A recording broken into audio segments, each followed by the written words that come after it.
I don't have a home. I had a home downtown, but it's gone. It's under the water. I have nothing, nothing. No water, no food. We got babies out here. We got handicapped people. Everything's underwater. My wife's gone.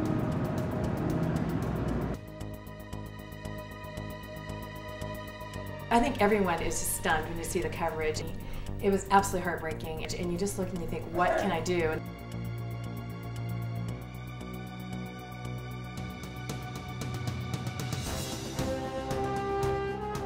I think all throughout our history, people just pitched in, and that's where all the divisions really become erased, and you just say, what needs to be done? Well, let's just go do it.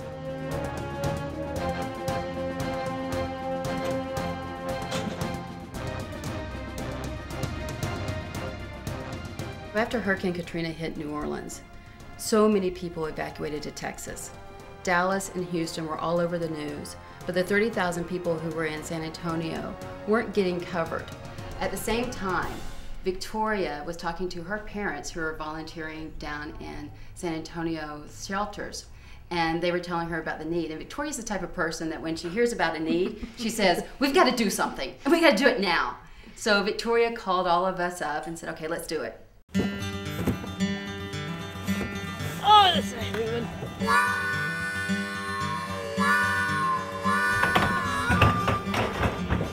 Excuse me? I think all of us were probably raised to help, to look beyond our own front doors. I think one characteristic we all share is being eminently practical women. Kids are going to go to school, and they're going to need something to wear to school, and they need something to wear to school that they're not getting made fun of. People are going to go on job interviews. People are going to need clothes to work in, helping them set up a life after the initial crisis. We all met with Amy and Anita. There was that moment where they could tell we were passionate about what we wanted to do. But not only were we passionate, we had the skill set to execute.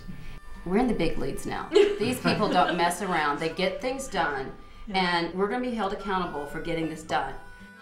I think that we respected the responsibility that we were accepting by becoming a project of JFCS. The Bay Area Relief.org ladies, as I call them, they've come together with systems in place in terms of collecting volunteers and how to process all this stuff. Someone will take the plastic bag, they'll bring it over here to the first sorting area.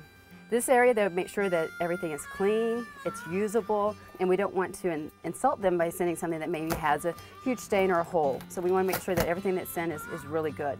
The biggest challenge has been to put everything together so quickly, the logistics of it all. The weeks went by and the clothes kept coming and coming. And coming. And I was panicked. It's like, we're never going to be able to get through sorting all this. We're drowning. We need 50 people on each shift for the next week. Yeah.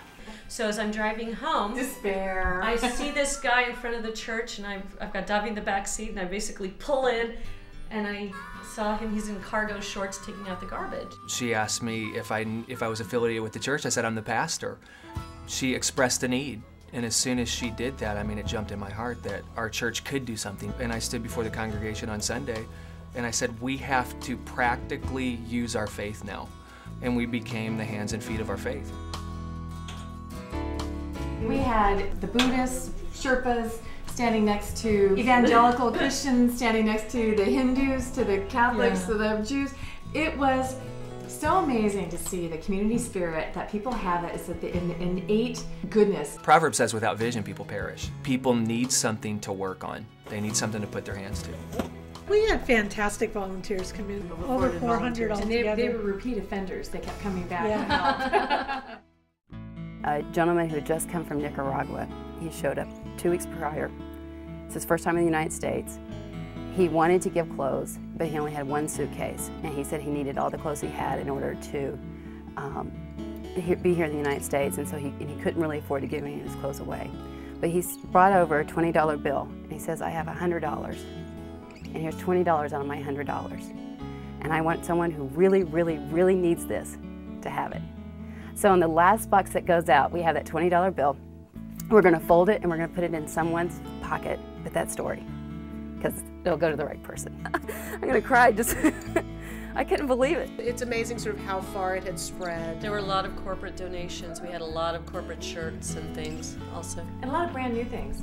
It's almost one of those things you just want to burst into tears. They're brand new with tags, toys, and clothing items, and toiletries for babies. It was just amazing, and these are just groups of people who collected together, companies that worked together, and to see something brand spanking new was just so nice, because you know, if it made us feel great, that someone who has lost everything on the other end, it's going to make them feel so much better. Absolutely. So, and we heard stories from San Antonio of grandmother going to the JCC to go pick up clothes and starting to cry because she said, these are new. These people don't even know us. It made a big difference. Work it out. Didn't work it out. Didn't work it out. Didn't work it out. These are people who need, and I think that, you know, why does JFCS do what it does? JFCS is the Rolls-Royce of nonprofit organizations.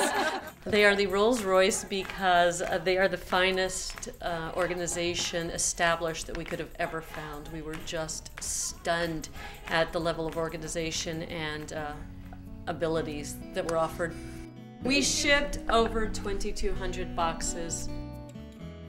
I look at it as like a tree that got rooted down, and JFCS were the roots that put us there and made us credible. They made us stable, they made us solid. So it wasn't just a group of 5 women with good intentions, it was a group of 5 women who get it done. There's now a network of people that if there's ever a need, there's a basis that they would come and help too.